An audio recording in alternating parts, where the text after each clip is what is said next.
दोस्तों आज हम एक ऐसे गाने के बारे में बात करने वाले हैं। आप लोगों ने ना तो कभी देखा होगा ना तो कभी इस गाने को सुना होगा। तो आज हम ऐसे गाने के बारे में बात करेंगे, तो आप लोग वीडियो को लास्ट तक देखते रहें। जो कि मैं आप लोगों को टाइटल बता देता हूं, चमेली की भेली, जो कि गाने का टाइटल है। तो आज हम इसी गाने के बारे में बात करेंगे, तो आप लोग वीडियो को लास्ट तक देखते रहें। और जो लोग भोजपुरी बूढ़ हंगामा चैनल को अभी तक सब्सक्राइब नहीं किए हैं वो लोग सब्सक्राइब कर लीजिए। चलिए वीडियो को शुरू करते हैं। नमस्कार दोस्तों, मैं हूं सतीश। आज हम जिस गाने के बारे में आप लोगों से बात कर रहे हैं, फाइनली ये गाना रिलीज हो चुका है। वो आगे बात करेंगे किस चैनल से रिलीज हुआ है, पहले गाने के बारे में बात कर लेते हैं। गाने का बोल बहुत ज़बरदस्त है, बहुत सुपर डुपर हिट है। गाने का बोल है चमेली की भेली, जो कि इस गाने को गाया है विकास लाल यादव जी, जो कि काफ़ी अच्छा गाना है। बहुत अच्छी आवाज़ में इन्होंने इस गाने को गाया है। और खुशबू श्री जी है, ये गाना डुएट सॉन्ग है, तो आप लोग ज़रूर सुनिए।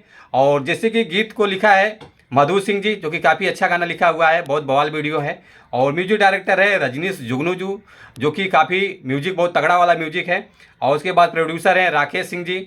और बात कर लेते हैं एक्ट्रेस के, पलक जी हैं। और 23 घंटा हो चुका है गाने को रिलीज करके।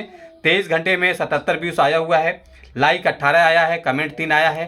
तो आप लोग जाइए फटाफट इस गाने को और देखिए, सपोर्ट कीजिए। ये यस राज म्यूजिक चैनल से इस गाने को आप लोगों को देखने को मिलेगा। तो आप लोग जाइए देखिए, सपोर्ट कीजिए, प्यार दुलार आशीर्वाद दीजिए गाने को।